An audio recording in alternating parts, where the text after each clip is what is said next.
Hello everyone, welcome back to my channel. My name's Megan. I thought that I would do a little story of my life kind of feel thing of like, I guess like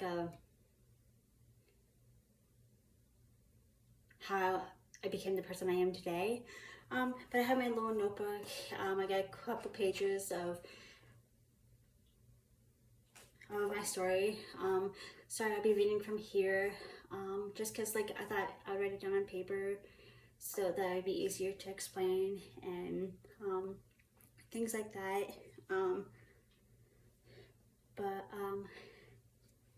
Yeah, if there's any other video requests you'd like to see, please comment down below. I would love for you to join the family. Please hit that subscribe button, like this video. But we're just gonna get into the video. I hope you would stick around, grab a cup of coffee, and just get to know me a little more. But I'm gonna go ahead and get started. I am the oldest of 3 kids. My life growing up was difficult. My mom was a single mom and raised me and my sisters until we were 12 years old. At the time, we were at our grandparents' while my mom went to work. Then me and my twin sister, yes, I am a twin. If you want to see a video about that, I'm sure I can get her to do a video with me. But also follow me on Instagram because you can ask me questions over there and we can do a little Q&A. But anyways, then me and my twin sister moved to South Carolina with our aunt, uncle, and our other sister stayed here in Florida and lived with our other aunt and uncle. While living in South Carolina, it was hard. I wasn't used to being away from family and learning to grow up different than the way I lived in Florida. During the years I went to school in South Carolina, it was a challenge, but the one thing that kept me going was doing karate after school. I loved karate. I went all the way to the black belt. It took me 7 years to get it. I had great teachers, made a lot of friends there. But yeah, if you want to know more about that too, I'll do a video about that. I didn't have many friends. Got picked on for being different. Then high school came along. I was excited to have new friends and learn new things, but it turns out I still got picked on and got in trouble when I was there. My freshman year, I got a week of out of school suspension, all because I wanted to go with a guy and he said yes. We started to hang out at school, and you know how it goes when you write little notes to the person you like and get excited about it, and then he started to go to the next level in the relationship where he wanted to kiss, and I said that was fine. Then one day he takes me to the stairwell at school and starts kissing me, then was doing things to distract me because he wanted to pull down my pants and start having sex with me, and I didn't, and he got caught trying to do that to me. We both ended up getting in trouble. After I got back, I was bullied for it and made fun of. After that, people looked at me as though I was the one that pretty much wanted it. And even though he was the one that wanted to be intimate and I never did, and I was only 15. He was 17 going on 18. Throughout the rest of high school, I stayed to myself. Senior year, I do have to say, was one of my favorites. I would leave my last block class to go hang out with a friend that worked at the Walmart down the road. We would go driving around Chapin, South Carolina, and just hang out, listen to music, and talk, and just take a nice drive because it was fun. Then he would drop me back off at school before I got picked up. Then graduation came, and I was super excited to never do school again. But I had 2 adult ed classes to do. But no biggie. Finally, I got done with that and started working. Then things at home started to get a little rough. We were just arguing and just disagreeing about a lot of things, you know. And then I left and ended up staying at a friend's apartment, which was really nice because he knew my friends and I knew his friends. Then they let me stay there for about a month. Then I moved to Florida in 2016, where I stayed in Vero Beach for 5 years. During that time, I met my ex through a dating app and moved in after a few months and was living with him for 9 months. Living with him was unbelievable. He was an alcoholic and didn't work. He had a landscaping job but made very little. His mom and I were pretty much paying his bills. I always loved going to work to get away from him and in the house, because he would call me names and would get in my face and get mad at me about things I did. Then that's when I met Aaron. It all started back in September of 2017, where I met Aaron while working at Sam's. We worked together, hung out, and ate lunch together. Then he asked me out in December of the same year. Within 2 weeks, we moved in together. We were happy, working and hanging out. During the week, we would go to his mom's boyfriend's house and hang out with them. When we would go over to his mom's, she would be drunk and very nasty. I would tell Aaron when I got back that I didn't want her to come to the apartment while we were coming to the apartment while being like that. He agreed.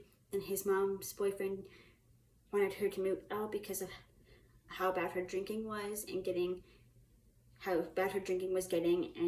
with her anger when she would get drunk. Then one day his mom calls and asks for the address to the apartment, and he gave it to her, and I asked him why he did that when she knows where we live, and he said, I don't know. And I told him we have to communicate better about things, because I told him from day one that I didn't want her here and drinking like that.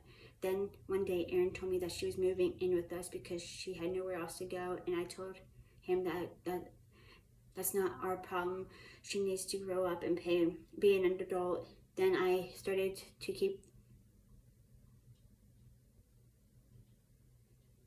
Then we started moving her things in, and I would hang up her clothes, put away dishes and everything. A few days go by and her drinking habit started up again, and he started too. She would buy a case of beer a night. I told Aaron that this can't keep happening, and then that if he couldn't do anything about it, then I was out. Like I got so fed up with it, and then she started getting nasty again, and she would start calling me names like a bitch, a cunt, a slut, all this stuff, and saying how much Aaron didn't care about me. But yet, to the point, it was true, because he never really did care about me. And like, why would you let your mom do that? And then that he doesn't love me and that he never will, and he'll always be a mama's boy. But yeah, I think that she was just saying it because that he's a mama's boy because she always is trying to find a man and she can't. So then she's using him as a replacement until she finds a man. So, and she would always manipulate her son to think I was a bad person. He never stuck up for me while we were dating. He would always fall for what his mom said, to the point where he would talk bad about me at work. And there was times where I would call the cops on his mom for verbally abusing me. Then we had our daughter Laura. She's the sweetest girl in the world, such a blessing. And I do love her and I miss her a lot. I want to be able to see her and love her and hold her and be her mom, but I haven't sat there and been able to do that in coming up on a year. And I've messaged him so much. I've messaged him at least 20 different times to see her and whatnot. After she was born, he would never tell me to take care of her. He would expect me to work 5 a.m. to 3 p.m. or closing shifts from 3 to 12 or sometimes 1, and then come home, clean, take care of Laura, do the laundry and take out the trash and do the dishes, while his mom sat on her butt and drank and watched TV. And I'd come home, like if I sat there and worked the night shift, I'd come home and have to do like the dishes and clean up and everything. It was dirty when I got home. And I would get up during the night and ask for help, and he never would help and say, I have to work in the morning. And I'm like, so do I. Also, when my daughter went to her first doctor's appointment, he would never put me on the emergency contact, and all they needed was my name, phone number, and address, and he had all of that. Then his mom moved to Jacksonville to live with her niece, which I love her to pieces. She's so great. I love her. And she's the one that sends me pictures of Laura, and I'm really grateful for that. And to live with her and her niece's family, and because she got tired of being a dog and paying for rent and cleaning and getting groceries. Then Aaron and I broke up, and I moved to Sarasota with my daughter, Alora, and Aaron moved to Jacksonville to be with his mom. While being in Sarasota, it was hard, but loved being around family and being able to be with my daughter. But then Aaron would call and ask about Alora and send pictures and things like that. A few weeks go by of being with my family, and Aaron texts me saying that he misses Alora and I, but I knew he was just saying he missed me just to sweet talk me. I told him before that I didn't want the same thing to happen in Vero, and he said, I promise, but yeah, I knew that was just a lie. Then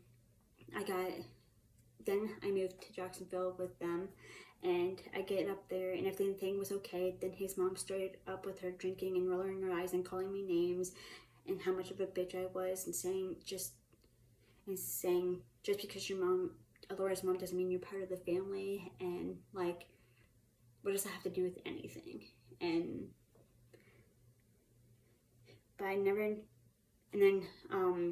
That was never part of the family, but I never did anything to her. Like, I never did anything to her to make her hate me so much. And yet I put up with her for so long, where his exes probably didn't even last, but what, a month or two? And yet I lasted 5 years with this guy.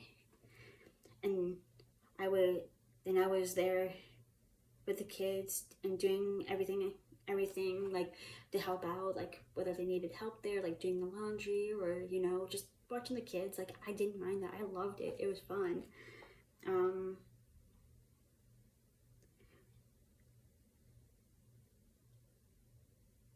then she, like, on her so-called nice days, she'd say, let's go hang out on the porch and whatnot. Then one day she says to me while we were on the porch, and says that I'm not going to come between her and her niece, even though I never was, and that she's going to put a stop to it. And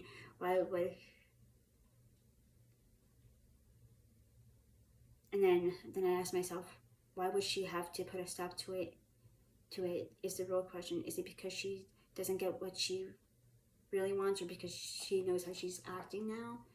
And even though all me and her niece did was go get her a new phone, her cigarettes, a case of beer, and whatnot. Then a few days later, we all went camping and spent Christmas in Georgia, which was really fun. I never spent Christmas in Georgia. Then when we returned to the apartment, I ended up in jail for 2 counts of domestic violence and child abuse. But if you guys want me to do a video about that, I'll be more than happy to do it. And that was the hardest time of my life. I was in there for a month. I felt like Aaron and his mom had planned it out from the time my daughter was born.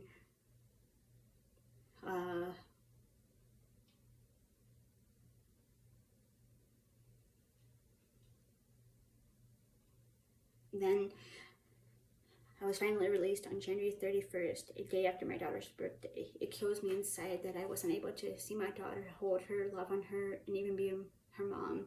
It still does to this day.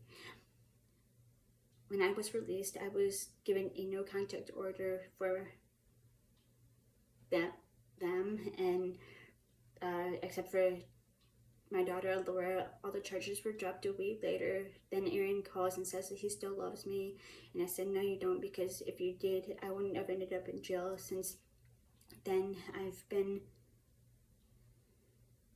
FaceTiming my daughter, but like, it was only like a week that I got to FaceTime her, and then since then I haven't been able to FaceTime her.